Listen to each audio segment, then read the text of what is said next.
ఆదికాండం 7వ అధ్యాయము 1-24 వచనములు. యెహోవా, ఈ తరము వారిలో నీవే నా ఎదుట నీతిమంతుడవై యుండుట చూచితిని గనుక నీవును నీ ఇంటి వారును ఓడలో ప్రవేశించుడి. పవిత్ర జంతువులలో ప్రతి జాతి పోతులు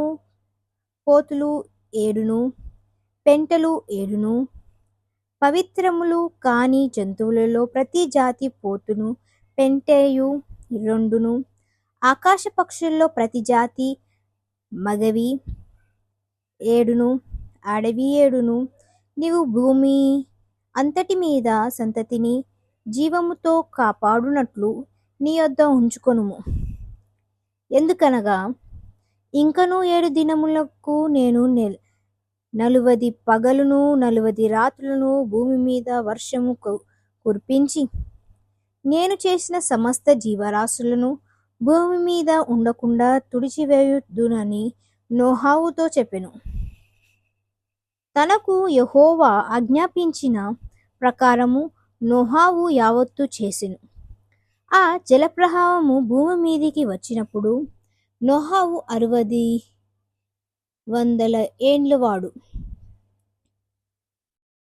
అప్పుడు నోహవును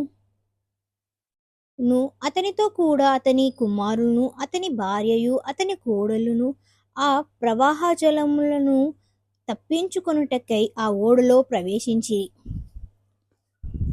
దేవుడు నోహవునుకు ఆజ్ఞాపించిన ప్రకారము పవిత్ర జంతువులలోను అపవిత్ర జంతువులలోను పక్షులలోను నేలను ప్రాకు వాటిలన్నిటిలోను మగది ఆడది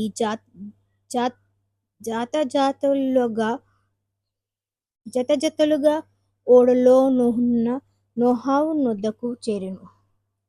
7 దినములైన తరువాత ఆ ప్రవాహ జలములను భూమి మీదికి వచ్చెను. నోహవు వయస్సు యొక్క 600 సంవత్సరములు. 2వ నెల 17వ దినమున మహాగాధ జలముల ఊటలన్నీయు ఆ దినమందే విడబడెను. ఆకాశపు తూములు విప్పబడెను. 40 పగలును 40 రాత్రులను ప్రచండ వర్షము భూమి మీద కురిసెను. ఆ దినమందే నోహవును నోహవు కుమారులగును షేము హాము యఫేతును నోహవు భార్య అయిన వారితో కూడా అతని 3 కోడళ్లను ఆ ఓడలో ప్రవేశించిరి. వీరే కాదు, ఆయా జాతి ప్రకారం ప్రతి మృగమును, ఆయా జాతి ప్రకారం ప్రతి పశువును, ఆయా జాతి ప్రకారము నేల మీద ప్రాకు ప్రతి పురుగును, ఆయా జాతి ప్రకారము ప్రతి పక్షియు, నానా విధములైన రెక్కలు గల ప్రతి పిట్టయు ప్రవేశించెను. జీవాత్మ గల సమస్త శరీరులలో రెండేసి ఓడలోనున్న నోహవు నొద్ద ప్రవేశించెను. ప్రవేశించిన వనియు దేవుడు అతనికి ఆజ్ఞాపించిన ప్రకారము సమస్త శరీరులోను మగదియు ఆడదియు ప్రవేశించెను. అప్పుడు యెహోవా ఓడలో అతన్ని మూసివేసెను.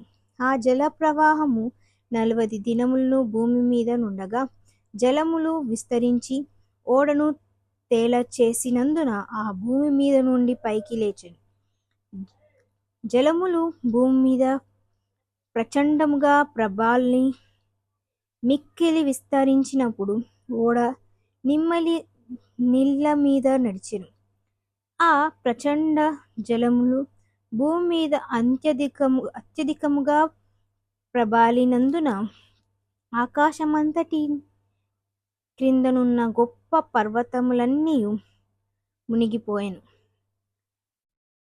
15 మూరల ఎత్తైన నీళ్లు ప్రచండముగా ప్రబలెను గనుక పర్వతములను మునిగిపోయెను. అప్పుడు పక్షులేమి, పశువులేమి, మృగములేమి, భూమి మీద ప్రాకు పురుగులనేమి, భూమి మీద సంచరించు సమస్త శరీరులనేమి, సమస్త నరులేమి చచ్చిపోయిరి. పొడి నేల మీదనున్న వాటిలన్నిటిలోను నాసికాంధ్రములలో జీవాత్మ సంబంధమైన ఊపిరి గలవానియు చనిపోయెను.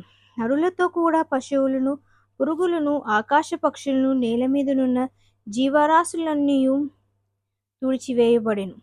అవి భూమి మీద నుండకుండా తుడిచివేయబడెను. నోహావును అతనితో కూడా ఆ ఓడలో నున్నవన్నీ మాత్రము మిగిలి ఉండెను.